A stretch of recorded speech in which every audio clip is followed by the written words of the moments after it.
Concept king class में आप सभी का स्वागत है। आज हम लोग अल्डिहाइड और कीटोन में रिडक्शन देखेंगे कि कार्बोनिल ग्रुप का रिडक्शन कैसे होता है। रिडक्शन में होगा क्या, हाइड्रोजन का जुटना यानी एडिशन ऑफ हाइड्रोजन रिडक्शन कहलाता है।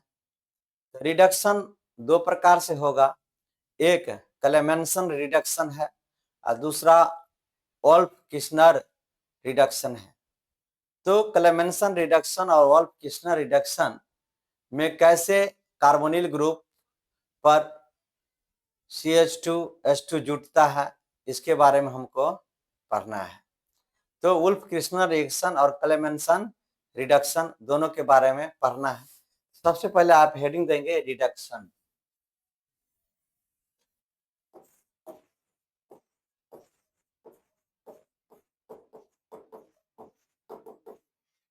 रिडक्शन, इस रिडक्शन में कार्बोनिल ग्रुप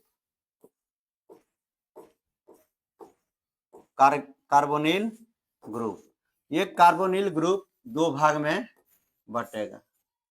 ये कार्बोनिल ग्रुप क्या होगा, दो भाग में बटेगा। जैसे इसमें जो रिएजेंट लेंगे तो रेड फास्फोरस और HI,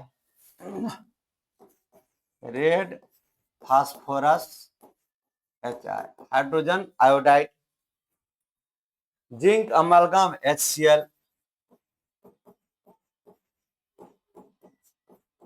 ये रिड्यूसिंग एजेंट है।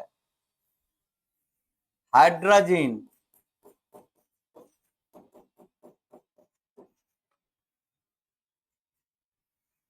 OH, ये रिडक्शन जो होगा तो यहाँ पर क्या होगा, कार्बोनिल ग्रुप CH2 में बदल जाए, यानी कार्बोनिल ग्रुप क्या होगा, CH2 में बदल जाएगा। Lithium aluminium hydride, lithium aluminium hydride लेते हैं या सोडियम बोरो हाइड्राइड लेते हैं या sodium ethyl alcohol C2H5OH ethyl alcohol लेते हैं। तो कार्बोनिल ग्रुप जो है उसका रिडक्शन होता है तो इसमें होगा क्या, CH और OH, इस तरह से ये बन जाएगा CHOH। ये वाला H को हटा दीजिए, ये H बॉन्ड रहेगा, ये बच जाएगा। तो यहाँ भी क्या होगा, कार्बोनिल ग्रुप यहाँ पर है लेकिन यहाँ H2 जुट गया है और यहाँ पर क्या हुआ, ऑक्सीजन हट गया और हाइड्रोजन जुट गया। तो वो रिएजेंट पर डिपेंड करता है कि क्या होने वाला है। अगर रेड फास्फोरस और हाइड्रोजन आयोडाइड लेंगे या जिंक अमलगम HCl लेंगे तब जाकर के जो है कार्बोनिल ग्रुप CH2 ग्रुप में कन्वर्ट हो जाएगा। जब लिथियम एल्युमिनियम हाइड्राइड या सोडियम बोरोहाइड्राइड या सोडियम इथाइल अल्कोहल लेंगे तो यहाँ पर ऑक्सीजन तो रहेगा ही, CH2 क्या होगा, जुट जाएगा। तो सबसे पहले हम लोग हेडिंग देंगे क्लेमेंसन रिडक्शन। सॉरी, रिडक्शन में कार्बोनिल ग्रुप रहेगा और यहाँ पर जिंक का अमलगम लेते हैं, यानी कि कोई जब मेटल है और मरकरी के साथ मिल जाता है तो अमलगम कहलाता है। और यहाँ क्या होगा, HCl। यहाँ पर कार्बोनिल ग्रुप बदल जाएगा CH2 ग्रुप में और इस जगह पर हमको प्रोडक्ट जो निकलेगा वो H2O। ध्यान से सुनेंगे, जैसे CH3 है, CH2 है, C double bond O, CH3 है, कीटोन है। यहाँ पर क्लेमेंसन रिडक्शन कराते हैं, जिंक अमलगम और HCl लेंगे तो ये जो कार्बोनिल ग्रुप है यहाँ पर वो CH2 में क्या होगा, बदल जाएगा। तो ये बन जाएगा CH3, CH2, फिर CH2 और CH3 और यहाँ से ये बनेगा H2O। H2O में बदल जाएगा। इसको हम लोग क्या बोलते हैं? क्लेमेंसन रिडक्शन, यानी कार्बोनिल ग्रुप बदल जाता है CH2 ग्रुप में।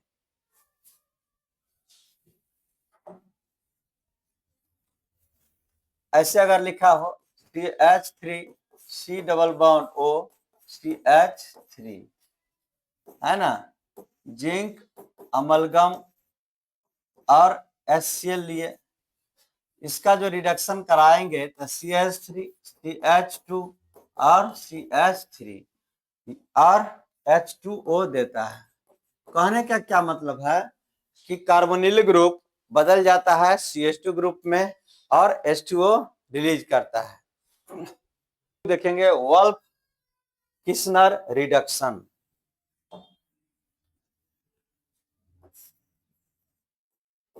Wolff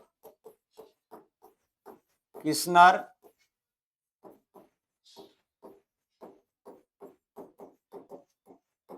reduction, Wolff Kishner reduction, इसमें होता क्या है कि कार्बोनिल ग्रुप बदल जाता है CH2 ग्रुप में, यानी फाइनल जो है यही होगा। इसमें जैसे कार्बोनिल ग्रुप है और NH2 हाइड्रोजन इसको बोला जाता है, इसके साथ अगर ये रिएक्शन करेगा तो यहाँ से H2O क्या होता है? रिमूव हो जाता है। H2O रिमूव हो जाएगा तो यहाँ C डबल बॉन्ड और यहाँ H2O, यहाँ से इसमें से H2O निकलेगा। यहाँ देखिएगा ध्यान से, C डबल बॉन्ड O है और इस तरह से है और H2 और यहाँ N और फिर NH2, तो ये H2O यहाँ से क्या हो जाएगा? निकल जाएगा। तो ये वाला इसमें आके अटैच हो गया, इसमें आके ये जुट जाएगा, ये वाला H2O यहाँ से निकल जाएगा। तो ये जो इसमें साथ जुट रहा है, इसके बाद फिर क्या होगा? इसको इथिलीन ग्लाइकॉल KOH और इथिलीन ग्लाइकॉल के साथ गर्म करते हैं। इथिलीन ग्लाइकॉल के साथ गर्म करेंगे, इथिलीन ग्लाइकॉल के साथ जब इसको हम गर्म करते हैं तो ये CH2 में बदल जाता है, यानी ये जो कार्बोनिल ग्रुप है वो CH2 में बदल जाएगा और N2 देगा।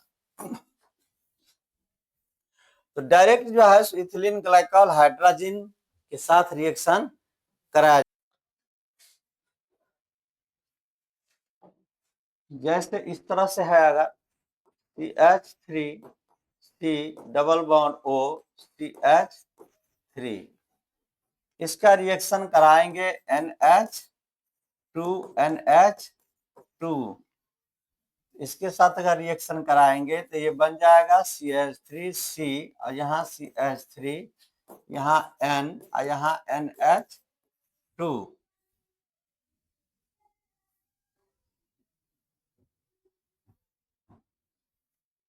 यहाँ डबल बॉन्ड, फिर इसको इथिलीन ग्लाइकॉल के साथ OH और CH2OH KOH के साथ इसको गर्म करते हैं तो ये ग्रुप देगा CH3 CH2 CH3 और नाइट्रोजन यहाँ से रिलीज हो। कार्बोनिल ग्रुप है वो बदल जाता है N2 में।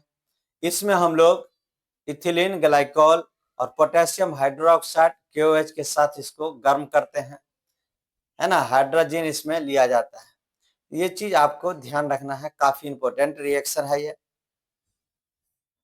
अल्डिहाइड, यानी अल्डिहाइड का हमको रिड्यूसिंग कराना है, यानी अल्डिहाइड का रिडक्शन होगा, इस चीज को हमको ध्यान रखना है। तो अल्डिहाइड और कीटोन को पहचानने के लिए, इसको डिस्टिंग्विश करने के लिए इसका उपयोग किया जाता है। It can be used to differentiate aldehyde and ketone. It can be used to differentiate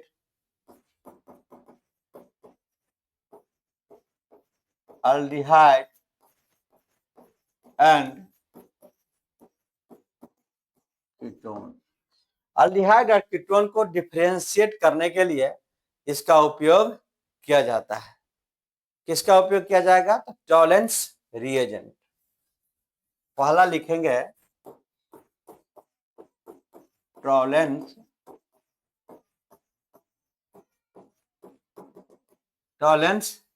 Tollens reagent बोला जाता है। Ammoniacal silver nitrate solution is called Tollens reagent. A bright silver mirror is produced due to formation of silver metal. The aldehyde are oxidized to carbonate ion. This reaction occurs in alkaline medium. ये जो reaction होता है वो किस medium में होता है? Alkaline medium में होता है। तो टॉलेंस रिएजेंट का उपयोग क्यों करते हैं? तो इसका उपयोग इसीलिए करते हैं कि अल्डिहाइड और कीटोन को डिफरेंशिएट करना है, पहचानना है, अलग अलग करना है। और ये किस मीडियम में लिया जाता है? अल्कलाइन मीडियम में लिया जाता है और ऑक्सीडाइज्ड हो जाता है कॉरस्पॉन्डिंग एसिड में, जैसे RC डबल बॉन्ड OH। ये अल्डिहाइड ग्रुप है, इस पर हम लोग टॉलेंस रिएजेंट लगाते हैं। यहाँ क्या होगा? Ag plus NH3 whole two और OH माइनस। अमोनिकल सिल्वर नाइट्रेट ये अल्कलाइन मीडियम में है। यहाँ क्या होगा? RC डबल बॉन्ड OH और सिल्वर मिरर। ये सिल्वर मिरर, सिल्वर जो है silver mirror black PPT, silver mirror black PPT, black precipitate बनता है, यानी सिल्वर मिरर का ब्लैक प्रेसिपिटेट बनता है और अमोनिकल सिल्वर नाइट्रेट सॉल्यूशन लिया जाता है। इस चीज को reaction occurs in alkaline medium. ये रिएक्शन जो है अल्कलाइन मीडियम में होता है।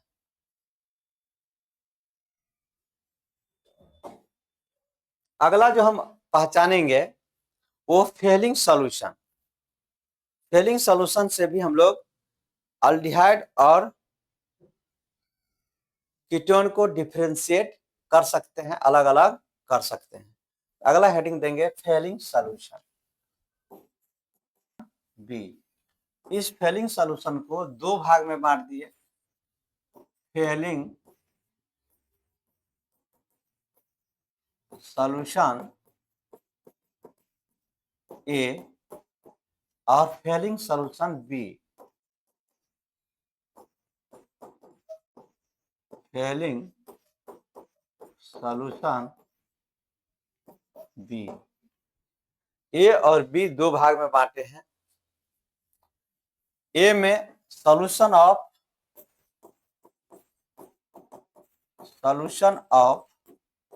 कॉपर सल्फेट, ये ब्लू कलर का होता है, blue colour solution of copper sulphate, और alkaline solution of Rochelle salt. ये जो है अल्कलाइन सॉल्यूशन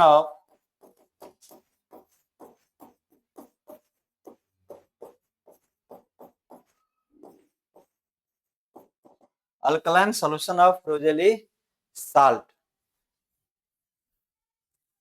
ये OH CO C double bond O CH C double bond O N, फिर यहाँ CH C double bond O K और यहाँ OH। यह है रोजेली साल्ट। रोजेली साल्ट तो सॉल्यूशन ए में फेलिंग सॉल्यूशन ए जो होगा उसमें कॉपर सल्फेट रहता है, और सॉल्यूशन बी जो रहता है वो alkaline solution of Rochelle salt, sodium potassium tartrate, sodium potassium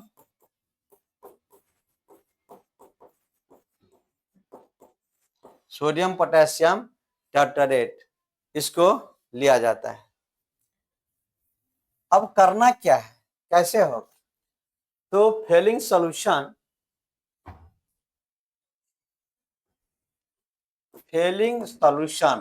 ए और बी दोनों सॉल्यूशन रहेगा, फेलिंग सॉल्यूशन। और इसमें aldehyde R C double bond O और एच, ये अल्डिहाइड लिए, अल्डिहाइड के साथ इसको रिएक्शन कराते हैं तो कॉपर का ऑक्साइड देता है और ये रेड प्रिसिपिटेट देता है, रेड पीपीटी, रेड प्रिसिपिटेट देता है। और यहाँ पर R C double bond O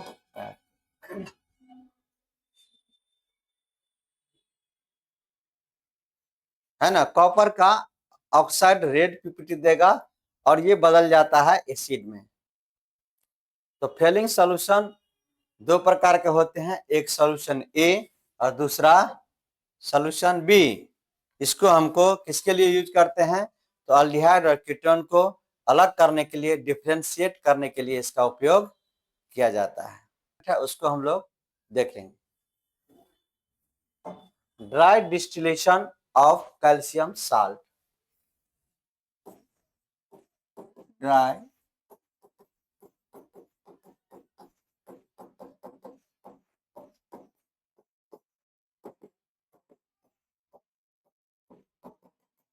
dry distillation of calcium salt, calcium salt का ड्राई डिस्टिलेशन करा करके देखते हैं।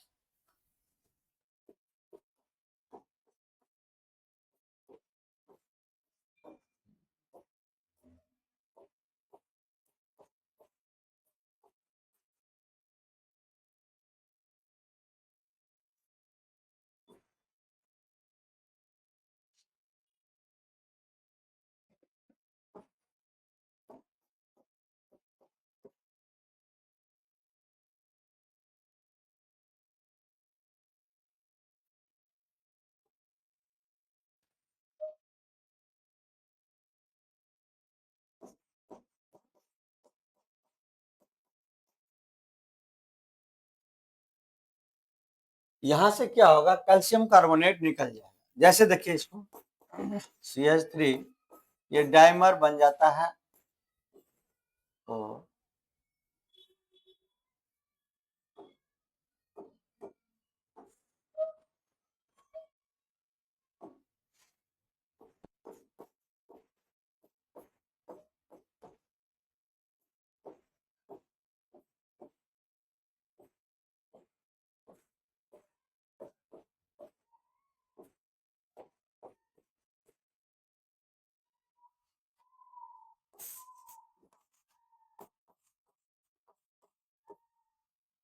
फिर यहाँ से CH3 निकल जाए, यहाँ क्या बन जाएगा, CH3 C double bond O CH3, ये कीटोन बन जाएगा, ये एल्डिहाइड बन गया। तो ड्राई डिस्टिलेशन काफी इंपॉर्टेंट है, इसको ध्यान रखना है ड्राई डिस्टिलेशन कैसे होता है। तो आज का क्लास हम यहीं प्रिंट करते हैं। जय हिंद, जय भारत।